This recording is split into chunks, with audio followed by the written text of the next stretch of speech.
ఒకటే అండి, ఈరోజు గోవాడ షుగర్ ఫ్యాక్టరీని కాపాడుతారని కానీ లేదా ఈ రాష్ట్రంలో ఉన్నటువంటి రైతాంగానికి మేలు చేస్తారనేటువంటి నమ్మకం చంద్రబాబు నాయుడు గారి మీద లేదు. కానీ కనీసం షుగర్ ఫ్యాక్టరీకి చెరుకు తోలినటువంటి రైతులకన్నా పేమెంట్లు ఇవ్వాలి కదా, పనిచేసినటువంటి కార్మికులకు జీతాలు ఇవ్వాలి కదా. మేము ఆ రోజు 5 సంవత్సరాలు మేము ప్రభుత్వంలో, 2.5 సంవత్సరాలు నేను మంత్రిగా, సంబంధించినటువంటి శాఖ మంత్రిగా, గోవాడ షుగర్ ఫ్యాక్టరీకి మిగిలినటువంటి రాష్ట్రంలో మిగిలినటువంటి ఏకైక చక్కెర సహకార రంగంలో ఉన్నటువంటి చక్కెర కర్మాగారం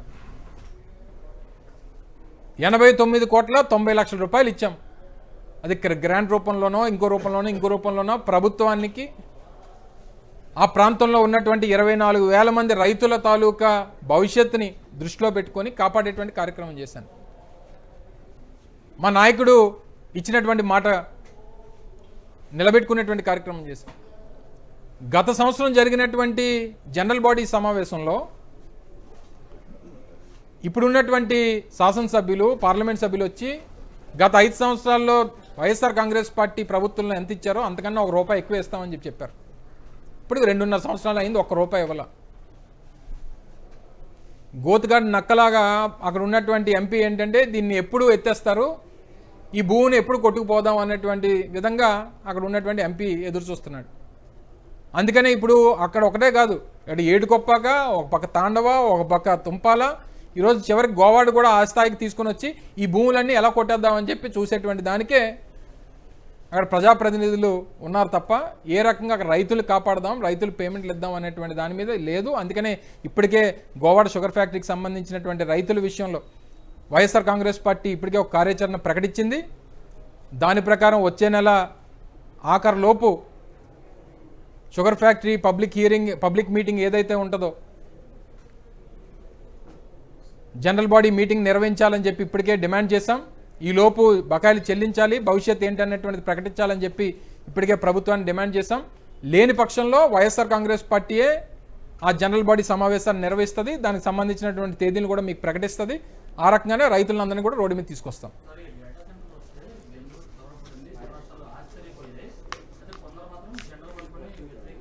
ఎవరు ఆశ్చర్యపోయారు?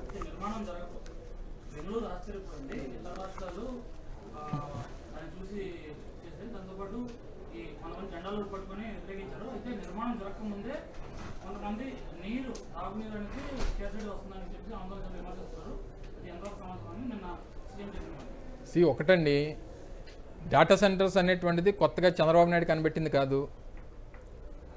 డేటా సెంటర్స్ అనేటువంటివి ప్రపంచవ్యాప్తంగా వివిధ దేశాల్లో ఇప్పటికే ఏర్పాటు చేసి ఉన్నటువంటి కొన్ని వ్యవస్థలు. తద్వారా వచ్చేటువంటి ఇష్యూస్ ఏంటనేటువంటివి అక్కడ ప్రజలందరూ కూడా ఫేస్ చేస్తూ ఉన్నారు. ఆ ఫేస్ చేస్తున్నటువంటి ఇష్యూస్ ఇక్కడ కూడా వస్తాయనేటువంటిది వారు భావించి రోడ్ల మీదకి వచ్చారు.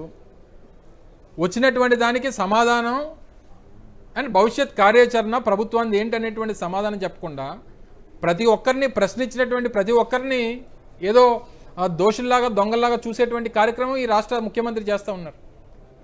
డాటా సెంటర్స్ విశాఖపట్నం వచ్చినందుకు ఎవరో ఆశ్చర్యపోవడమో లేకపోతే ఎవరో ఇంకోటి అవ్వడమో అనేటువంటిది నాకు తెలిసి లేదు. ఎందుకంటే డాటా సెంటర్స్ వల్ల ఎంప్లాయ్మెంట్ జనరేషన్ అనేటువంటిది జరగదు అనేటువంటి ఆ స్టాండ్కి మేము మొదటి రోజు ఏం మాట్లాడామో ఈ రోజు కూడా అదే మాట్లాడుతున్నాం. అందుకనే మేము మొదట్లో ప్రభుత్వంలో ఉన్నప్పుడు అదానికి డాటా సెంటర్ అలాట్మెంట్ చేసినప్పుడు, ల్యాండ్ అలాట్మెంట్ చేసినప్పుడు చాలా క్లియర్గా ఎంప్లాయ్మెంట్ జనరేషన్ తాలూకా ఏదైతే క్లాజ్ కూడా పెట్టాం. డాటా సెంటర్స్లో ఎంప్లాయ్మెంట్ జనరేషన్ కాదు కాబట్టి మీరు ఐటీ పార్క్ని ఒకటి డెవలప్ చేసి ఒక 25,000 ఉద్యోగాలు మీరు కల్పిస్తేనే మేము డాటా సెంటర్కి మీకు పర్మిషన్ ఇస్తామని చెప్పి కంబైన్ చేసి జీవో వాళ్ళతో మాట్లాడి చర్చించి నిర్ణయం తీసుకున్నాం. కానీ ఇప్పుడు జరుగుతున్నటువంటి డాటా సెంటర్స్ అలాట్మెంట్స్ ఆ రకంగా జరగట్లేదే.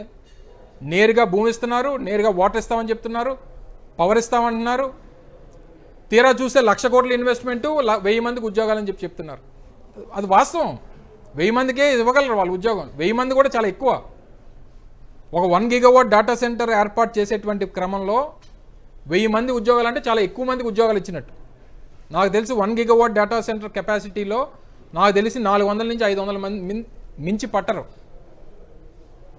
అలాంటిది మొన్న గూగుల్ అనౌన్స్మెంట్ చేసినప్పుడు 1,80,000 మందికి ఉద్యోగాలని చెప్పాడు ఈ రాష్ట్ర ముఖ్యమంత్రి కొడుకు. దాని మీద అనేక మంది ప్రశ్నలు అడిగితే సమాధానం చెప్పలేదు. నిన్న రెన్యూ పవర్కి ఇచ్చారు, రిలయన్స్కి ఇచ్చారు, మరో 2-3 సంస్థలకు ఇచ్చారు. చెప్పమనండి వాళ్ళ అగ్రిమెంట్స్లో ఎంతమందికి ఉద్యోగాలు ఇస్తానన్నారు. ఈరోజు వాళ్ళు గెజిట్ పేపర్లో రాసేది చూడమనండి. సో మనం అనేటువంటిది సరే డేటా సెంటర్స్కి ఇస్తున్నావు. డేటా సెంటర్స్ ఎప్పుడు కూడా ఏర్పాటు చేసేటువంటి క్రమంలో లొకేషను, జియోగ్రఫికల్ కండిషన్స్ అనేటువంటి చాలా అవసరం. సో ఆ అడ్వాంటేజ్ మన ప్రాంతానికి ఉంది కాబట్టి ఇక్కడికి వస్తున్నారు. దాంతోపాటు చంద్రబాబు నాయుడు గారు విచ్చలవిడిగా ఇష్టం వచ్చినట్టు ఇన్సెంటివ్స్ ఇస్తున్నారు. కానీ వచ్చేటువంటి ఫర్దర్ ఇష్యూస్ ఏంటనేటువంటి దానికి వీరిదే సమాధానం లేదు ప్రభుత్వం దగ్గర. మీరు 10 TMC ఆఫ్ వాటర్ ఎలా సప్లై చేస్తారు, పర్యావరణానికి జరిగేటువంటి నష్టాన్ని ఎలా పూడుస్తారు, లేదా పవర్ ఏదైనా ఫ్లక్చుయేషన్స్ వస్తే లేదా ఆ గ్రిడ్ కెపాసిటీని ఎలా ఇంక్రీజ్ చేస్తారు అనేటువంటి దానికి అసలు మీ రోడ్ మ్యాప్ ఏంటనేటువంటి ప్రభుత్వం చెప్పదే. సో ఇవి అడుగుతున్నారు ప్రజలు. ఈరోజు ఎందుకు కొన్ని దేశాలు పూర్తిగా నిర్మూలించాయి అంటే అసలు మా దాంట్లో పెట్టడానికి వీలు లేదని చెప్తున్నాయి కొన్ని దేశాలు.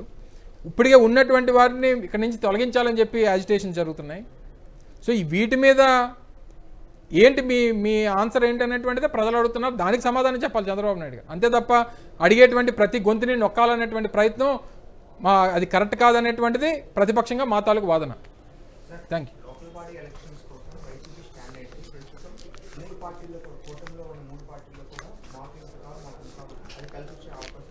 వాళ్ళతో మాకేం పని. మాకేంటంటే మా పార్టీ స్టాండు మా నాయకుడు చాలా క్లియర్గా చెప్పారు. గెలుపోటములతో సంబంధం లేదు, పోటీ అనేటి యుద్ధం జరగాల్సిందే అనేటువంటిది వైఎస్ఆర్ కాంగ్రెస్ పార్టీ స్టాండ్. అది అవతలోడు 3 కలిసి వస్తారా, 30 మంది కలిసి వస్తారా, 300 మంది కలిసి వస్తారా అనేటువంటిది మాకు సంబంధం లేదు. వాళ్ళు ఏంటంటే పంచుకుంటారో, ఎక్కడెక్కడ వాటాలు వేసుకుంటారో అనేటువంటిది మాకు సంబంధం లేదు. మేము సింగిల్గా వైఎస్ఆర్ కాంగ్రెస్ పార్టీ సింగిల్గా పోటీ చేస్తుంది. రాష్ట్రంలో ప్రతి పంచాయతీలో పోటీ చేస్తుంది, ప్రతి మున్సిపల్ కౌన్సిల్ సీట్ పోటీ చేస్తుంది, ప్రతి మున్సిపల్ కార్పొరేషన్ డివిజన్ పోటీ చేస్తుంది, పంచాయతీలో ప్రతి వార్డు మెంబర్ పోటీ చేస్తుంది. అది మా కెపాసిటీ. మేము ప్రభుత్వంలో ఉన్నప్పుడు చంద్రబాబు నాయుడు ఏ రకంగా తోకముడిచి మేము ఎన్నికల్లో పోటీ చేయమని చెప్పి ప్రజాస్వామ్య వ్యవస్థకి గౌరవం ఇవ్వకుండా తోకముడిచి పారిపోయాడో అటువంటి వ్యక్తిత్వం మా నాయకుడిది కాదు. గెలుపో ఓటమో విజయమో వీరస్వర్గమో యుద్ధం జరగాల్సిందే, అది జరిగి తీరుతుంది. Thank you.